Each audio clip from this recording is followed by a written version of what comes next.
ಗಮನ ಸೆಳೆದ ಬಾಹ್ಯಾಕಾಶ ದಿನಾಚರಣೆ. ಕೊಡಗು ಜಿಲ್ಲೆ ಶನಿವಾರ ಸಂತಿ ಸಮೀಪದ ಮುಳ್ಳೂರು ಸರಕಾರಿ ಕಿರಿಯ ಪ್ರಾಥಮಿಕ ಶಾಲೆಯಲ್ಲಿ 2ನೇ ಭಾರತೀಯ ಬಾಹ್ಯಾಕಾಶ ದಿನವನ್ನ ಬಹಳ ಅರ್ಥಪೂರ್ಣವಾಗಿ ಆಚರಿಸಲಾಯಿತು. ಶಾಲಾ ಆವರಣದಲ್ಲಿ ಮುಖ್ಯ ಶಿಕ್ಷಕರಾದಂತಹ ಸತೀಶ್ ಸಿಎಸ್ ಕೃತಕವಾಗಿ ಬಾಹ್ಯಾಕಾಶ ಮಾದರಿಯನ್ನ ಸೃಷ್ಟಿಸಿತು. ಬಾಹ್ಯಾಕಾಶ ಮಾದರಿಯ ಒಳಗೆ ತೆರಳಿದಂತಹ ವಿದ್ಯಾರ್ಥಿಗಳು ಬಾಹ್ಯಾಕಾಶದ ಅನುಭವವನ್ನ ಪಡೆದುಕೊಂಡು ಕೃತಕವಾಗಿ ನಿರ್ಮಾಣ ಮಾಡಿದ ಇಲ್ಲಿ ಬಣ್ಣ ಬಣ್ಣಗಳಿಂದ ಜಗಮಗಿಸುತ್ತಿದ್ದ ಸೂರ್ಯ, ಚಂದ್ರ, ನಕ್ಷತ್ರಗಳು, ಕೃತಕ ಉಪಗ್ರಹಗಳು, ಗ್ಯಾಲಕ್ಸಿ, ಸೌರಮಂಡಲ, ಧೂಮಕೇತುಗಳಾದಿಯಾಗಿ ಇಡೀ ಸೌರ ವ್ಯೂಹವನ್ನ ಇತ್ಯಾದಿಗಳನ್ನ ಕೃತಕವಾಗಿ ನಿರ್ಮಿಸಿದ್ದು ಸ್ವತಃ ತಾವೇ ಬಾಹ್ಯಾಕಾಶದಲ್ಲಿ ಇರುವ ಅನುಭವವನ್ನ ವಿದ್ಯಾರ್ಥಿಗಳು ಪಡೆದರು. ಚಂದ್ರಯಾನದ ಸಾಧನೆಯನ್ನ ಸಾರುವ ಭಾರತದ ಬಾಹ್ಯಾಕಾಶದ ಮೈಲುಗಲ್ಲುಗಳನ್ನ ಬಿಂಬಿಸಿದ್ದ ಸಾಧನಾ ಫಲಕಗಳು ವಿಶ್ವದಲ್ಲಿ ಭಾರತದ ಬಾಹ್ಯಾಕಾಶದ ಸಾಧನೆಯನ್ನ ಮಕ್ಕಳಲ್ಲಿ ಮನವರಿಕೆ ಮಾಡುವಲ್ಲಿ ಈ ಕಾರ್ಯಕ್ರಮ ಸಫಲವಾಯಿತು. ಶಿಕ್ಷಕರಾದ ಜಾನ್ಫಲ್ ಡಿಸೂಜಾ ಅವರು ಚಂದ್ರಯಾನ 1, 2, 3ರ ಸಾಧನೆಗಳನ್ನ ವಿದ್ಯಾರ್ಥಿಗಳಿಗೆ ತಿಳಿಸಿಕೊಟ್ಟರು. ಇಸ್ರೋದಲ್ಲಿ ಕಾರ್ಯನಿರ್ವಹಿಸಲು ವಿದ್ಯಾರ್ಥಿಗಳು ಯಾವೆಲ್ಲ ರೀತಿಯಲ್ಲಿ ಸಿದ್ಧರಾಗಬೇಕು ಎಂಬುದರ ಕುರಿತು ಮಾಹಿತಿ ನೀಡಿದ್ದು, ವಿದ್ಯಾರ್ಥಿಗಳಲ್ಲಿ ತಾವು ಕೂಡ ಈ ಕ್ಷೇತ್ರದಲ್ಲಿ ಏನಾದರೂ ಸಾಧಿಸಬೇಕೆಂಬ ಮಹತ್ವಾಕಾಂಕ್ಷೆ ಹುಟ್ಟುವಂತೆ ಮಾಡಿತ್ತು. ಕೃತಕ ಬಾಹ್ಯಾಕಾಶ ಮಾದರಿಯ ಒಳಗೆ ಹೋಗಿ ಬಂದ ವಿದ್ಯಾರ್ಥಿಗಳಿಗೆ ಬಾಹ್ಯಾಕಾಶಕ್ಕೆ ಹೋಗಿ ಬಂದಷ್ಟೇ ಅನುಭವ ನೀಡಿದ್ದಂತೂ ಸತ್ಯ.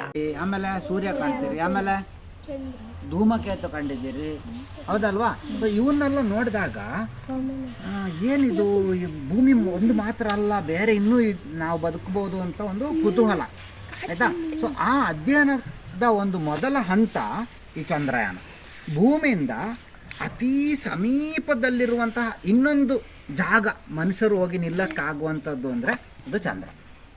ಅದಕ್ಕೋಸ್ಕರ ಏನು ಮಾಡಿದರು ಭಾರತ ಸರ್ಕಾರ ಮತ್ತು ಬಾಹ್ಯಾಕಾಶ ಸಂಸ್ಥೆ ಚಂದ್ರಯಾನ 1 ಅನ್ನೋ ಮಿಷನನ್ನು ಕೈಗೊಳ್ತು. ಯಾಕೆ? ಭೂಮಿ ಬಿಟ್ಟರೆ ಬೇರೆ ಎಲ್ಲರೂ ಹೋಗಿ ಇರ್ಬೋದಾ ಅನ್ನೋದಕ್ಕೆ ನಮಗೊಂದು ಅಧ್ಯಯನ ಮಾಡಬೇಕಲ್ವ, ನಾವು ತಿಳ್ಕೊಬೇಕಲ್ಲ. ಅದಕ್ಕೆ ಹತ್ತಿರದಲ್ಲಿರೋದು ಯಾವುದಾದ್ರು ಒಂದು ಜಾಗಕ್ಕೆ ಹೋಗಿ ನೋಡಬೇಕಲ್ವ. ಸೊ ಈ ಹತ್ತಿರದಲ್ಲಿರೋದು ಯಾವುದು, ಭೂಮಿಯಿಂದ ಹತ್ತಿರದಲ್ಲಿರೋದಂದರೆ ಚಂದ್ರ. ಸೊ ಅಲ್ಲಿಗೆ ಚಂದ್ರಕ್ಕೆ ಹೊರಟರು. ಯಾವಾಗ? 2008ರಲ್ಲಿ. ಯಾವತ್ತು?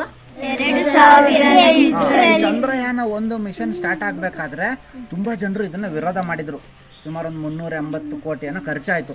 ಅಯ್ಯೋ, ನಮ್ಮ ದೇಶದಲ್ಲೇ ಎಷ್ಟೊಂದು ಬಡವರಿದ್ದಾರೆ, ಎಷ್ಟೊಂದು ಹಳ್ಳಿಗಳು ಹಿಂದುಳಿದಿವೆ, ಅದನ್ನು ಉದ್ಧಾರ ಮಾಡೋದು ಬಿಟ್ಟು ಚಂದ್ರಯಾನಕ್ಕೆ ಯಾಕೆ ಹೋಗ್ಬೇಕು, ಚಂದ್ರಕ್ಕೆ ಯಾಕೆ ಹೋಗ್ಬೇಕು, ಅಲ್ಲೋಗಿ ಮಾಡೋವಂಥದ್ದು ಏನಿದೆ? ದೊಡ್ಡ ಕನಸುಗಳನ್ನು ಕಾಣಬೇಕಂತೆ, ಹೌದಲ್ವಾ? ನಾವು ಬರೀ ಇವತ್ತಿಂದ ನೋಡ್ಕೊಂಡಿದ್ರೆ ಸಾಲ. ಬಡವರು ಯಾವತ್ತಿದ್ರೂ ಬಡವರಿದ್ದೇ ಇರ್ತಾರೆ. ಎಲ್ಲಿ ತನಕ ಮನುಷ್ಯರು ಇರ್ತಾರೋ ಅಲ್ಲಿ ತನಕ ಬಡವರಿದ್ದೇ ಇರ್ತಾರೆ ಅಲ್ವಾ? ಆದರೆ ನಾವು ಮುಂದಿನ ಪೀಳಿಗೆಗೆ ನಾವು ಏನಾದ್ರು ಹೊಸತನವನ್ನು ಕಂಡುಹಿಡಿ.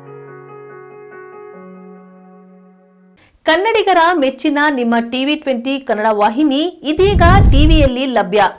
ಕರ್ನಾಟಕ ಮತ್ತು ದೇಶ ವಿದೇಶದ 360 ಡಿಗ್ರಿ ಸುದ್ದಿ ವಿವರವನ್ನ ಪಡೆಯುವುದಕ್ಕೆ TV20 ವಾಹಿನಿಯನ್ನು ಲೈಕ್ ಮಾಡಿ, ವಿಡಿಯೋಗಳನ್ನ ಶೇರ್ ಮಾಡಿ, ಕಮೆಂಟ್ ಮಾಡಿ, ಸಬ್ಸ್ಕ್ರೈಬ್ ಮಾಡಿ.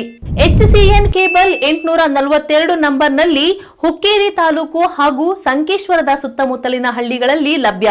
PCN ಕೇಬಲ್ 129 ನಂಬರ್ನಲ್ಲಿ ಹಾರುಗೆರೆ ಸುತ್ತಮುತ್ತಲಿನ ಹಳ್ಳಿಗಳಲ್ಲಿ ಲಭ್ಯ. ರಾಯಬಾಗ್ ಡಿಜಿಟಲ್ ಚಾನೆಲ್ ಕೇಬಲ್ 80ನೇ ನಂಬರ್ನಲ್ಲಿ ರಾಯಬಾಗ ತಾಲೂಕಿನ ಸುತ್ತಮುತ್ತಲಿನ ಹಳ್ಳಿಗಳಲ್ಲಿ ಲಭ್ಯ. UDCN ಕೇಬಲ್ ನೆಟ್ವರ್ಕ್ ಉಗಾರ ಸುತ್ತಮುತ್ತಲಿನ ಹಳ್ಳಿಗಳಲ್ಲಿ ನಿಮ್ಮ TV20 ಕನ್ನಡ ವಾಹಿನಿಯೂ ಲಭ್ಯ.